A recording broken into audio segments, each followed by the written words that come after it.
Malcolm Turnbull rewarded the people who planned his coup. Every one of the plotters who walked with him to the leadership ballot was rewarded with promotion. But Turnbull has also kept on, as ministers, key backers of Tony Abbott who performed well, like Finance Minister Matthias Cormann, Environment Minister Greg Hunt, Trade Minister Andrew Robb and Josh Frydenberg, who was even promoted into Cabinet and made Energy and Resources Minister. And he joins me now.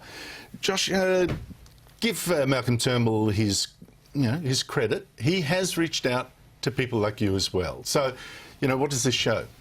Well, I'm very grateful to the Prime Minister for giving me this opportunity in this important portfolio.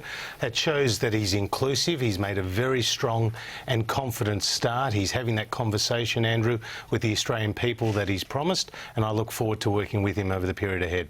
But I'm looking more like the fact that a lot of people are still very hurt in the Liberal Party, MPs and party members. Should they read anything into the fact that such a strong Abbott supporter as you were gets this promotion? Well, I think we need to move on, and I think we have moved on. And no, you haven't. Well, I certainly haven't. I certainly have. And I think we have an important job to do in providing good government to the Australian people. We don't want to see Bill Shorten in the lodge. That would be the worst possible outcome for this country, and therefore Malcolm Turnbull deserves our strong support. Well, you say you've moved on, but obviously there's a lot of people still wanting to talk about it within the party. I saw Tony Abbott gave interviews in the News Corp papers yesterday, saying he wasn't toppled because of his policies, obviously, because they must be good, because Malcolm Turnbull has kept them. Tony Abbott's right, isn't he? Well, Tony Abbott did a very good job as Prime Minister. There's no doubt about the quality of his policies, and there's a strong degree of continuity. If you look at the free trade agreements and the fault line in the Parliament now over the China-Australia FTA, if you look at the direct action plan, if you look at other areas of government policy, there is a clear element of continuity now between the Abbott era and the Turnbull era. That being said, Malcolm Turnbull's a very effective communicator. He's placing a great emphasis on innovation, on the quality of our cities, in my case on developing Northern Australia. This is all reflected in his new cabinet. But Tony Abbott was very strong in Northern Australia. He put it on the agenda. That's the whole point that Tony Abbott's making. It's not in the policies, it's in the alleged sales of them, isn't it? Well, I think there will be some changes in due course, but we're only 2 weeks... Don't scare me now. No, in a positive way. We're only 2 weeks into the new Turnbull government, and there will be some policies under review. Well, let's get into them, because this is where I'm starting to get nervous, Josh. Rational people, right? Global warming sceptics worry that this new Prime Minister, which is a warming extremist, as you know. Now, your responsibilities include the coal industry. You're the new Mr. Coal. Is the Prime Minister long-term going to phase out coal?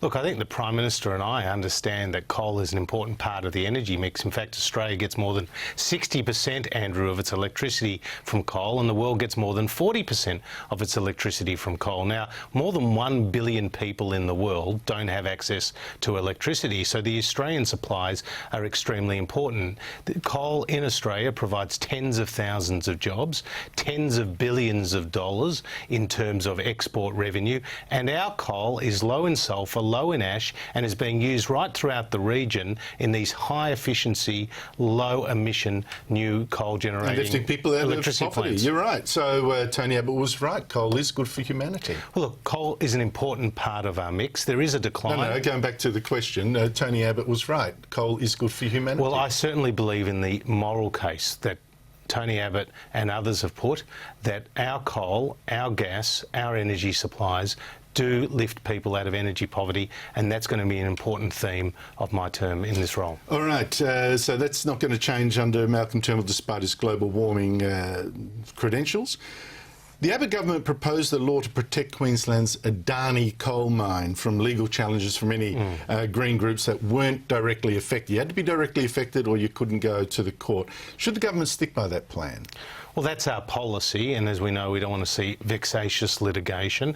It's important when you look at the Adani project that this is going to see more than $16 billion worth of investment, more than 10,000 jobs being created. The Queensland Labor government supports it. The federal Labor opposition strongly supports the project. And, of course, environmental standards need to be adhered to.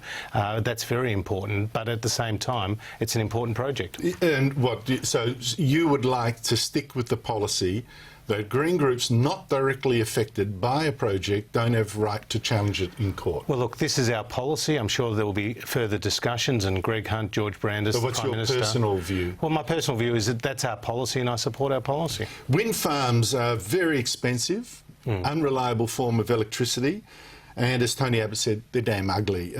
Do you want more of them? Well, I'm not ideological about what types of renewable energy we have. I think renewable energy is an important part of the overall energy mix. In fact, we've agreed with the Labor Party to a bipartisan target of 23.5% of renewable energy by 2020. But it's important to understand with renewable energy, Andrew, that you can't do it without natural resources. For example, to make a wind turbine, you need 220 tonnes of coking coal. To make a solar panel, you need 16 different metals and minerals. And I don't think the activists understand this. It's not ideological to say they're very expensive, Josh, or that they're unreliable, and in fact that they're ugly. But anyway, the administration, the Obama administration this week said China could have a cap-and-trade system to limit the emissions from 2017. Labor asked why you don't go for emissions trading too. Have a listen. Labor's going in lockstep with the rest of the world. Why is Malcolm Turnbull the only person who's chasing after Tony Abbott's discredited schemes? Well, Malcolm Turnbull used to back emissions trading too, but he says the policies won't change for now, at least before the election. Should they change after? I think Malcolm Turnbull, Greg Hunt, myself and other members of the Cabinet understand the success of our direct action plan. I mean, we've been able to reduce emissions through various projects by having this auction program at the cost of just under $14 a tonne for emissions reduction, compared to Labor's carbon tax, which was nearly 100 times that. Now, Bill Shorten is wrong, though, Andrew. Japan, the United States, Canada have all rejected emission trading schemes. Now, what China is doing, we welcome. But China is still going to be increasing its emissions by 150% over the years ahead to 2030. And at 25% of the world's emissions, they need to do a lot in this regard. Now, the mining industry representative says one of your first jobs must be to reduce the cost of business. For example, industrial relations reform. Now, Malcolm Turnbull's already said the government will consider reducing penalty rates for Sundays. The Abbott government said it would leave such decisions to Fair Work Australia. This represents a change, doesn't it? Look, Fair Work Act has been reviewed, as you know, by the Productivity Commission. We've got an interim report. Penalty rates was one of those issues. I'm sure there'll be further discussions. But Malcolm Turnbull's absolutely right to point to industrial relations as one area where it does cost business and ultimately it does cost jobs. In the resources sector, it costs 50% more in Australia to have an energy project than if you were to have one on the US Gulf Coast.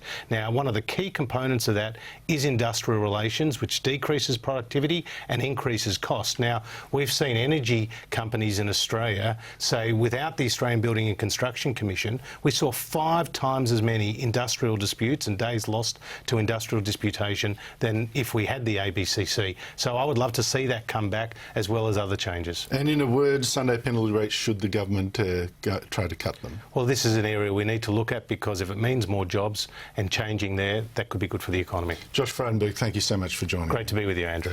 Coming up.